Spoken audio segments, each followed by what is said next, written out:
A new Metal Base Monday, and I'm answering your questions. Much butthurt will be had, so let's get at it.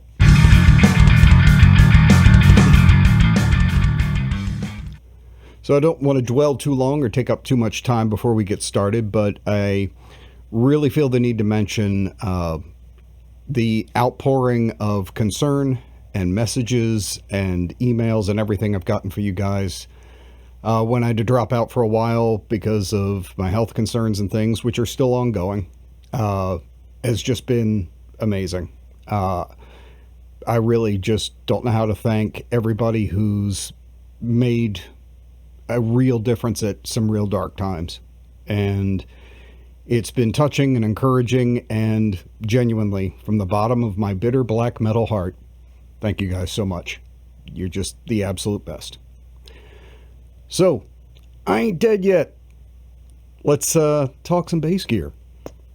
So first up from Billy Bass, a question about Darkglass.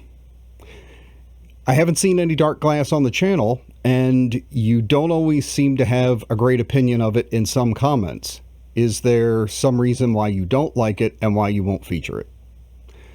I got another question that's going to kind of piggyback on this one that I'm going to add into it from Justin Q. And it's basically the same question, but about Dingwall basses.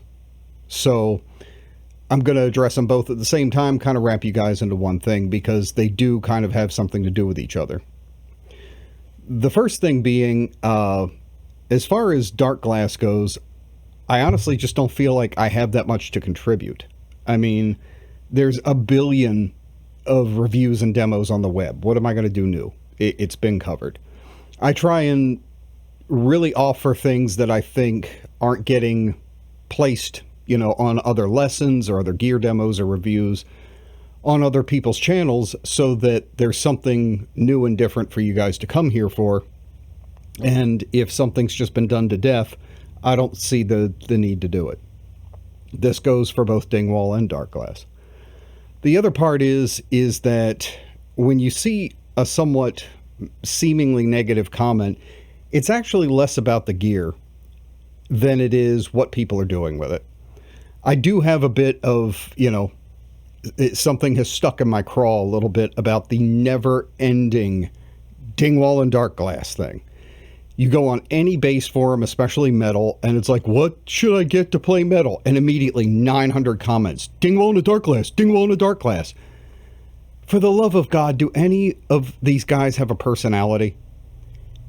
You're turning yourself into a human preset. And again, I'm not slamming the companies. Both of them have, innovated an idea that have become incredibly popular. The only problem is that everybody does the same thing with it every time. It's an identifiable sound, and one that has been beat to death. The horse is gone, let it go. And I feel like it's one of those things for people who just don't have a personality. It's an easy plug-in thing, and it's like, I want to be in a metal band, but I don't have any talent, original ideas, or creativity, so I'm just going to start, putting in my plug-in presets for guitar and my sampled drums and Dingwall and a Darkglass, and everybody's got the same thing. I mean, Nolly's nuts must drag the ground from the amount of bassists or so-called bassists that have been swinging off of them for 10 years. It's just ridiculous. So it really is less about me slamming those instruments than it is I'm just tired of everybody using them as the go-to option, and two, doing the same sound. From what I hear from the three people who don't do it, apparently they're capable of other stuff. Both instruments, or I should say instrument and pedal gear, do have pretty heavy baked-in sounds, so they're going to be distinct, but you can do other stuff. Bassist, I know, shout out to Bobby, uses Dingwall, and he gets great tones that aren't the typical that I constantly hear. Then you've got a bass legend like Lee Sklar, who plays for like Phil Collins and James Taylor. He's using a Dingwall. How come these guys seem to be able to do something different with it? I know they're capable of it. For the love of God, just try something new. And at the end of the day, it's just not my sound. So that's going to come up again in, another question about why some of my reviews go the way they do. But, we'll burn that bridge when we get there.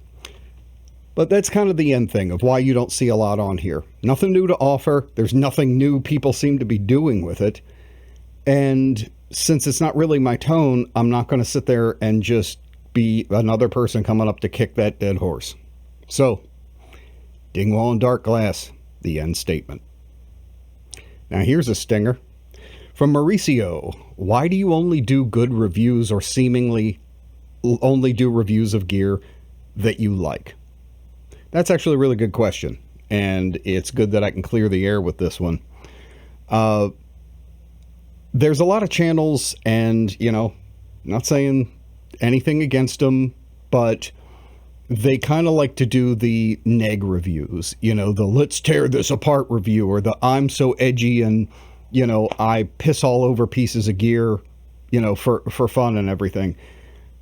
I don't have the energy or the time for that. I genuinely don't. If I get a piece of gear in, or I get something that somebody asked me to review or something, if I don't like it, I'm just not going to do it. I don't have the time to invest in it. And as you've seen, I'll usually put together some kind of performance that I think shows off some aspects of the instrument or the tone or something. If I hate it, that's damn near impossible for me. And I'm just not into doing it. The other part is that if I get something that I really have a problem with, I'll just send it back. I'm not going to keep it around. I'm not going to sit and try and push it if I really just don't like it. The final thing is that when I do reviews, and going forward, if you're, sticking with the channel, and I hope you will, subscribe. When I do a demo, it's part I am examining a piece of gear. But at the same time, it's because I'm trying to present something that I think you guys could benefit from, or might be of interest, or is something rare that I think other channels aren't covering, that I go, hey, don't miss out. Great. It's a great buy. It's good quality, something like that. Kind of like being like the metal-based version of Road and Track. I'm going to give you my recommendations on what's good stuff. And if you've seen a review or a demo on this channel, odds are I actively use that stuff, and it's probably on my pedal board and part of my sound. So I don't have time for the clickbait stuff, or the, I'm going to stomp gear reviews or something like that. There's plenty of other guys who are willing to do that, and God bless them, man. Go check out their things if you just want to see your hate watch, Phil get measured up. But if I don't like something, I'm just not going to spend the time on it. And if you're wondering about pieces of gear I think are crap or something like that, I'll usually answer somewhat honestly in the comments. I don't have the time to trash people or anything like that. But it's pretty easy to figure out. Just look at what's popular that I don't have on the channel. And that's probably stuff I think is crap.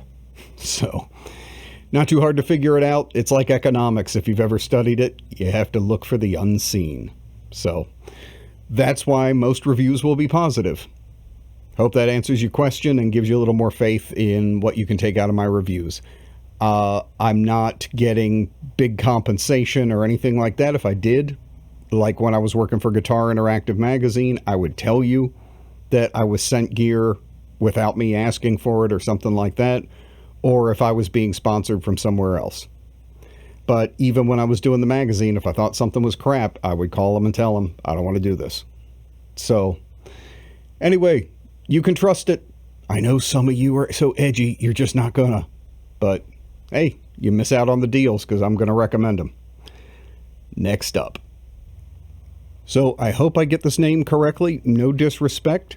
Great patron, Marcus Aaron Pardinas. I hope I got that. But he asked some really, it was a multifaceted question. He asked some really interesting things. So he asked about the popularity, and I've noticed this too, of the Rickenbacker 4003s coming back into metal.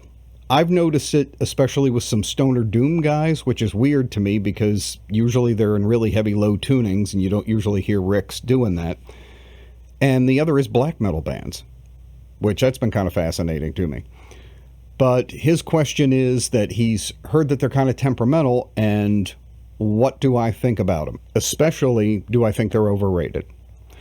You're right in your message that Ricks can be temperamental. You really have to look for a good one. It's kind of one of those things. It's like buying a vintage car. It's, if you find one that's got problems, it's always going to have problems, and it's just going to be a bitch. If you find one that really was kept well and really performs the way you want, you've really got a gem. I like them. I'm actually on the hunt for one. I'd love to have one. It's one of my definite bucket list bases. I wish I would have bought one a lot earlier, but they're expensive as hell. So if I can come across a good deal, just, it's for nostalgia, you know, and for great tones. The interesting part, though, is apparently Marcus says that some people have told him that a Spectre can get the same type of tones if he's looking for it in a different bass. Never, ever take advice from anybody who said that to you again about anything, ever. That has got to be one of the, yeah, I don't even know how to respond to that in a way. I can barely think of two basses that are further apart from each other. A Rickenbacker is shorter in scale. It's known for a warm growl. I mean, obviously think Chris Squire, Geddy Lee, guys like that. It's got an amazing grunt to it, but it's not a real top-end instrument. It's going to be much more vintage in the type of growl that it has. Whereas a Spectre, way more modern, stocked with EMGs usually, much more hi-fi, much brighter. Sure, you can modify tones and everything, but for God's sake, get in the same ballpark. That just... This is why I always say stop listening to the internet, except me.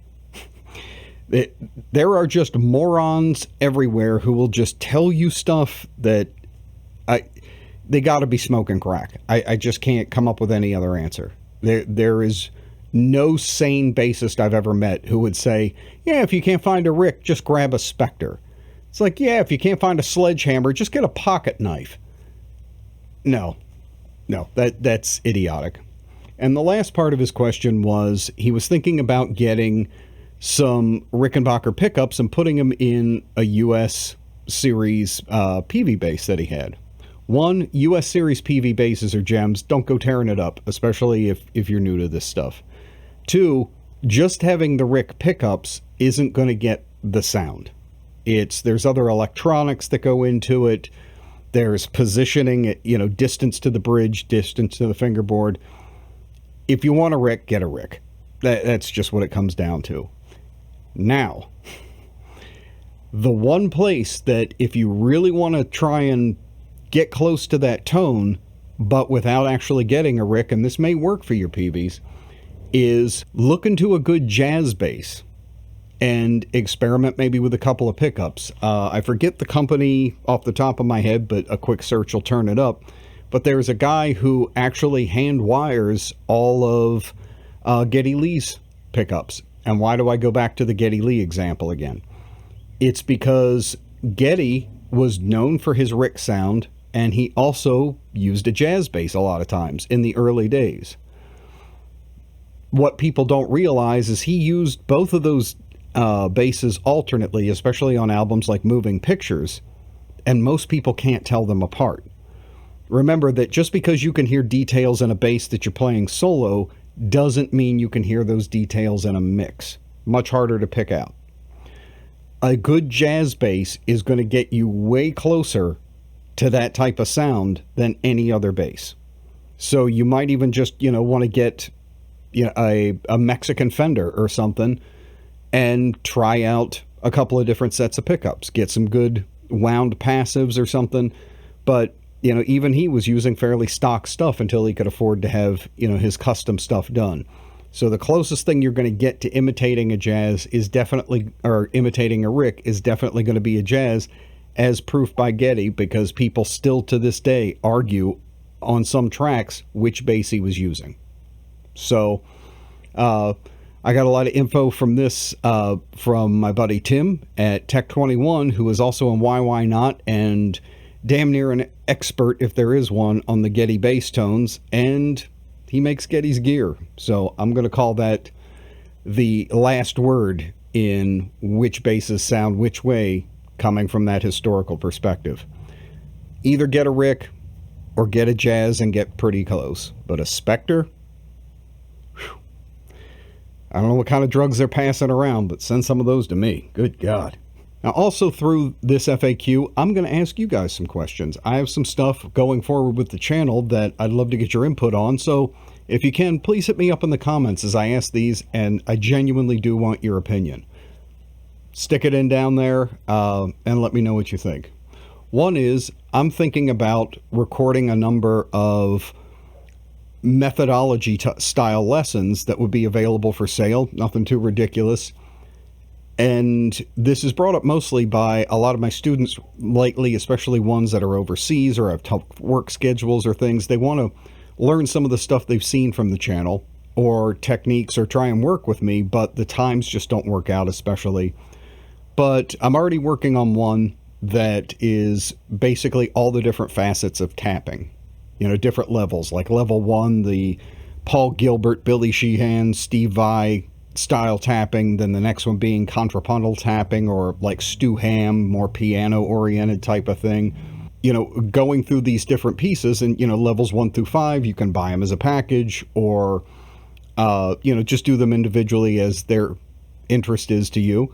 So what do you think about that type of idea? Is that something that you feel is of interest to you, that you would like to be able to go through a library of stuff from me, or even make requests for different series that you might be able to just pick and choose, you know, smorgasbord style as you want, or buy series that are done like that in easily consumable, not ridiculously long video clips?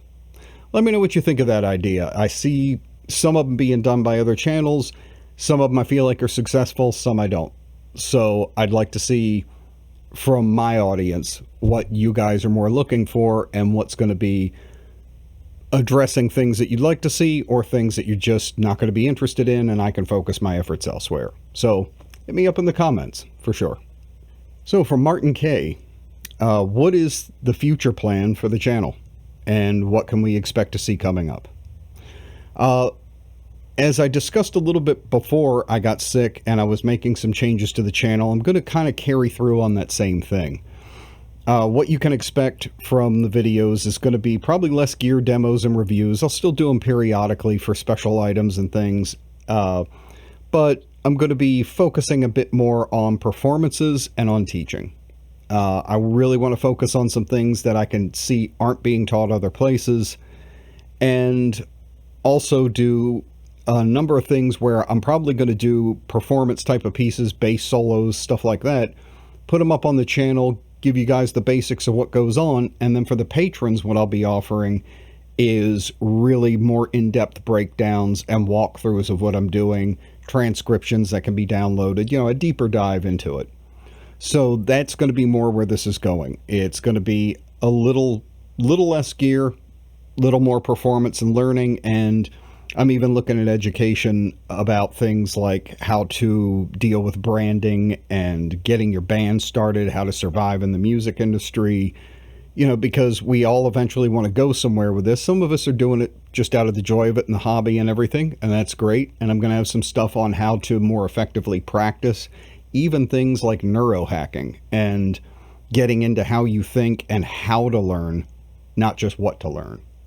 So that's what you can expect from the channel, and just being a bit more open about things too, things you might just enjoy seeing, like since I can travel a little bit more now, because the therapies I was doing are at a longer stretch, so I have more time in between them. I'll probably go and visit a couple of factories from some great companies and show how they build things, and give you guys, you know, hopefully an inside type of info into how they function, and definitely looking to get more celebrity level bassists to come on and share some things that I think people are curious about what they're playing, that don't get covered in most interviews. So that's what you can expect, and good question. I hope you guys are going to enjoy that. And again, your thoughts on this in the comments. From Christopher Chen, he asks about whether active or passive pickups are better. He seems to be somewhat under the impression that active has a personality that you can't get away from or you can't affect them, whereas passive are more malleable and will deal with things like effects and I guess maybe cleaner playing and things like that better. I've heard this stuff before too, and I lay as much credibility to that as I do really blurry photos of Sasquatch. This is another I can't figure out where the hell this comes from argument from people. I think it's just, again, people just want to be an authority, or they've done 8.5 seconds of experimenting with a couple of bases, and when they didn't get the result they want, they blamed everything on the gear or whatever. Almost everything you quoted there is just, it's crap and it's a myth. There are active pickups that sound passive, or what we think of as passive. There are passive pickups that sound like actives. Not every active is a high output pickup. I know, shocker, right?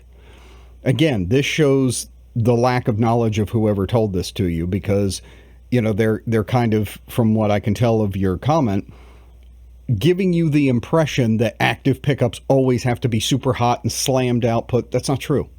Period. I know plenty of ones that cop really good vintage style tones, things like that. I don't care what anybody says to you. I've proven it before. It's garbage. There is a general type of thing as far as active and passive where you might be able to generalize a couple characteristics, but it's just that when you add, say, a preamp to an active pickup, you can EQ tweak things a little bit in a way that you can't with a passive. But that's all it is. I've heard passive pickups that are super hot in output and really drive just about anything you put into them. Like the GNL MFD humbuckers. Massive output passive pickups. I mean, it's amazing to me how heavy they are in output. And there are going to be passive pickups. It's like people think that passive pickups don't have an EQ curve to them or a certain sound that you can't dial out. Garbage. I used to use DiMarzio Model P pickups. Great pickup, but they have a sound to them, and you can hear it a mile off. You cannot dial the mid spikes that thing has out of them. It's a passive pickup. Done. So listen with your ears, not with pseudoscience or anything else. Listen to demos and stop worrying about whether it's active or passive. It doesn't make a damn bit of difference. And, trying to act like an active can't be played clean. God. Again, I don't know where these people come up with. And those drugs, come on, pass them on. But when it comes down to, what's more malleable or anything else, it's a moot point. There's no credibility to either of those arguments. Listen with your ears. When you hear the sound you like, that's what you buy. You can use effects just fine. I use all active pickups. I've got a pedal board that's threatening to crush the state of Michigan. It is huge. Guess what? It works fine. They take pedals fine. I can play clean fine. Again, another one of those internet myths that people like to repeat. And I think it's just because it makes them think that they sound educated or that they're some kind of expert. It's crap. I will do the Pepsi challenge on this with anybody, any day. It's been proven 100 times. Dead, done, over with. Next question, but thanks for that one, Chris. Now here's another one. I hope I get right. Another great supporter. Fernando Ivan Nunez Escobedo. I hope I got that right, man. If not, my apologies. He's asking about apparently a new pickup, the Dingstrand, which is, I guess, Nordstrand is building the Dingwall pickups that you can buy separately from the bass, an EMG PX, and a Fishman.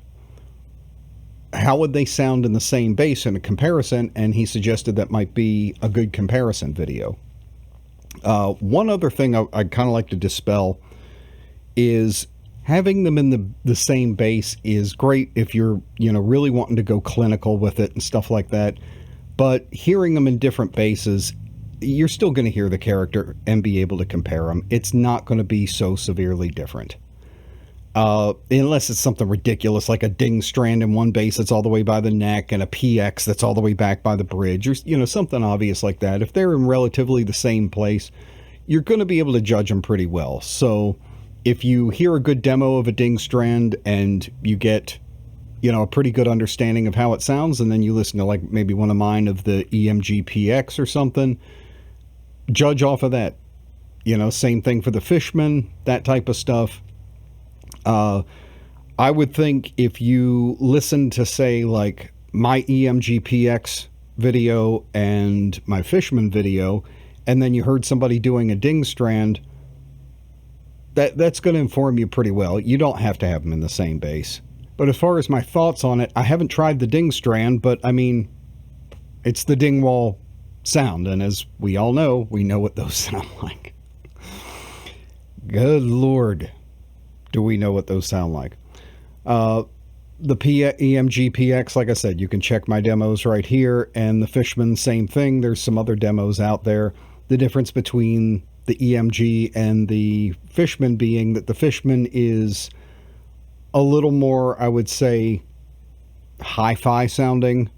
A little, for me, it's a little cleaner than what I would want out of my own sound. It's a very, kind of smooth and polished sound. I don't get as much grit or aggression out of it for my type of sound than I do out of the EMGs.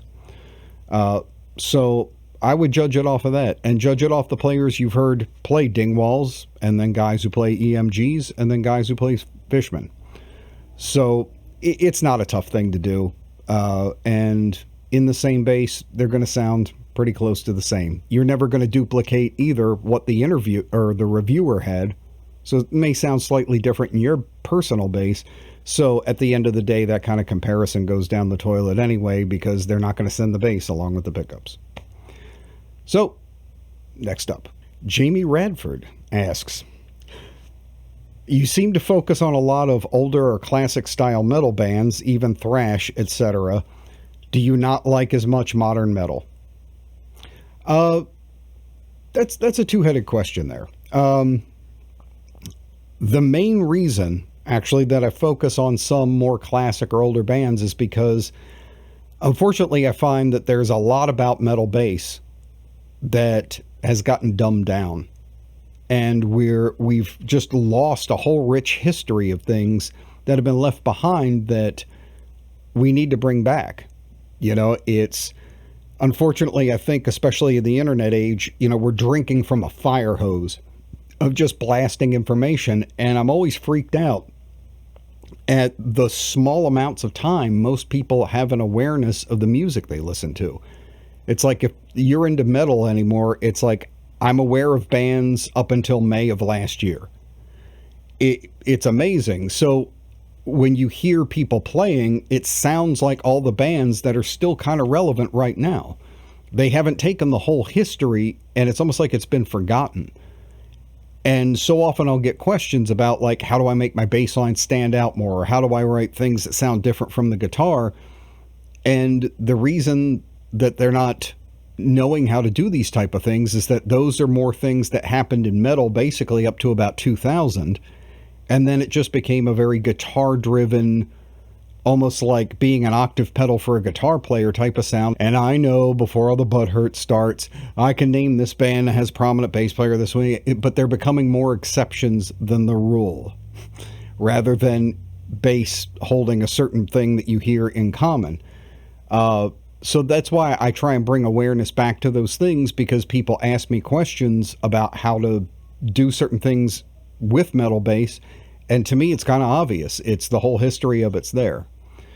So that's why, you might hear a bit more of something even going back to Dio or something like that, or Queensryche, or, anything from that type of era.